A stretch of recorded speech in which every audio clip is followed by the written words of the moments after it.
বিশ্বনবী মুহাম্মদ আরবি সাল্লাল্লাহু আলাইহি সাল্লাম ওই লোকটাকে কাপড় চোপড় নাই, তার শরীরে কোন রকম একটা কাপড়, তার লজ্জাস্থানের মধ্যে লাগানো কাপড় নেই। বললেন, তুমি কে? এত গভীর রজনীতে আমার হুজরার সামনে কেন এলে? তোমার পরিচয় দাও। এমনি করে ওই লোকটা বলে, ইয়া রাসূলুল্লাহ, ইয়া হাবিবাল্লাহ, ওগো আল্লাহর নবী, বিশ্ব নবী, আমি আপনার সাহাবী আব্দুল্লাহ এসেছি গো নবী। বিশ্ব নবী ডাক দিয়ে বলে, কে আমার সাহাবী আব্দুল্লাহ? তোমাকে তো আমি চিনতে পারি নাই। আব্দুল্লাহ সাহাবী ডাক দিয়ে বলে, ইয়া রাসূলুল্লাহ, ইয়া হাবিবাল্লাহ, ওগো নবীজি, আমি আপনার সেই আব্দুল্লাহ সাহাবী গো নবী। কয়েকদিন আগে আমি আপনার হাত ধরে মুসলমান হয়েছি। মুসলমান হওয়ার আগে আমার নাম ছিল আব্দুল উজ্জা।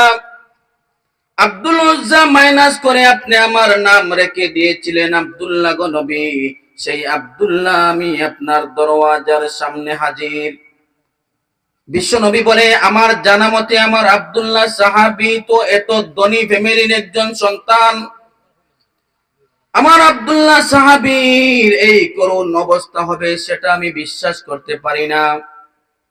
আজকে বলো, তোমার এই করুণ পরিস্থিতি কি করে হলো? আব্দুল্লাহ সাহাবী বলে, ইয়া রাসূলুল্লাহ, ইয়া হাবিবাল্লাহ, ওগো নবীজি, আমি আপনার হাত ধরে মুসলমান হওয়ার খবরটা আমার পরিবারের লোকেরা জানতে পারে গো নবী।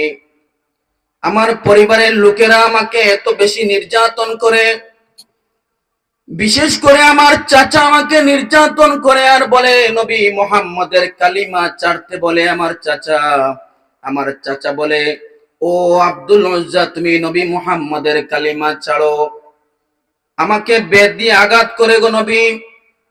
আমার চাচা আমাকে বলে, যদি নবী মুহাম্মদের কালিমা ছাড়ো তাহলে তোমাকে এই বাড়ির মধ্যে রাখা হবে, আর যদি বিশ্ব নবী মুহাম্মদ আরবির এই ধর্মটা যদি তুমি ত্যাগ করো না, তাহলে তোমাকে বেত দিয়ে আঘাত করব তো করব, তোমাকে এই বাড়ি থেকে চিরদিনের জন্য বিতাড়িত করে দেওয়া হবে।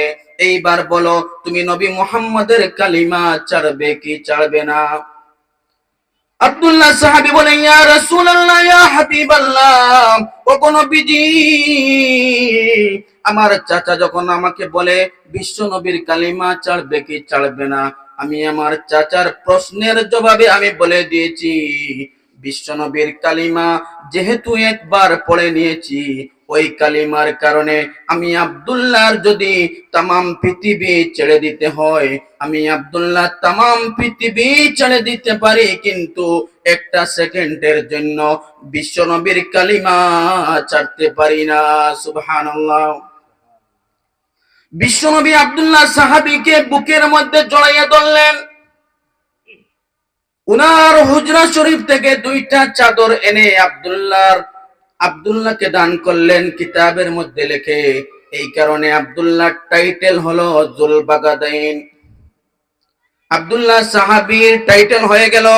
আব্দুল্লাহ সাহাবীকে বুকের মধ্যে জড়াইয়া ধরলেন আর বললেন, ও আব্দুল্লাহ, তুমি আমার উপর ঈমান আনার কারণে এবং কালিমার কারণে তুমি এত কষ্ট সহ্য করেছো। এইবার আমি বিশ্বনবী মুহাম্মদ আরবি সাল্লাল্লাহু আলাইহি সাল্লামের কাছে বলো, তুমি কি চাও? আব্দুল্লাহ সাহাবী বলে, ইয়া রাসূলুল্লাহ, ইয়া হাবিবাল্লাহ, ওগো নবীজি, আমি আপনার কাছে বেশ কিছু চাইবো না গো নবী, আমি শুধু একটা আবদার করতে চাই। কয়েকদিন আগে আপনি বলে দিয়েছেন, কোন মানুষ যদি জিহাদের ময়দানে অংশগ্রহণ করে আর ওই জিহাদের মধ্যে গিয়ে যদি কোনো মানুষ শহীদ হয়, তাহলে ওই ব্যক্তির সকরাতের আযাব মাফ হয়ে যায়, ওই ব্যক্তির কবরের আযাব মাফ হয়ে যায়, ওই ব্যক্তি ফুলসিরাত বিজলির মতো পার হয়ে যায়, ওই ব্যক্তির আমলনামা ডান হাতে দেওয়া হয়, মহান রব্বুল আলামিন ওই ব্যক্তিকে বেলা হিসাব জান্নাত দান করেন। আমার জন্য আপনি দোয়া করেন, মহান রব্বুল আলামিন আমাকে যেন শহীদি মৃত্যু দান করে দেয়। ঘটনা অনেক লম্বা, আমি সংক্ষেপে বলতেছি। বিশ্বনবী মুহাম্মদ আরবি সাল্লাল্লাহু আলাইহি সাল্লাম দোয়া করলেন, সঙ্গে সঙ্গে দোয়া কবুল। কোন একটা যুদ্ধের মধ্যে আব্দুল্লাহ সাহাবীকে নিয়ে গেলেন। ওই জায়গার মধ্যে যুদ্ধ সংগঠিত হলো না, আব্দুল্লাহ রাস্তার মধ্যে ইন্তেকাল করলেন। বিশ্বনবী বলেন, কোন মানুষ যদি জিহাদের ময়দানে শরীক হওয়ার জন্য যায় আর ওই জায়গায় যুদ্ধ সংগঠিত হয় না, আর যদি কোনো ব্যক্তি রাস্তার মধ্যে ইন্তেকাল করে, ওই ব্যক্তি ফাহুয়া শাহীদুন, ওই ব্যক্তি শহীদি দরজা পাইয়া যায়। বিশ্বনবী মুহাম্মদ আরবি সাল্লাল্লাহু আলাইহি সাল্লাম সাহাবীদেরকে বললেন, তোমরা আমার আব্দুল্লাহ সাহাবীর দাফন কাফনের ব্যবস্থা করো, আমি স্বয়ং বিশ্বনবী আব্দুল্লাহ সাহাবীর জানাজার নামাজের ইমামতি করব। সুবহানাল্লাহ।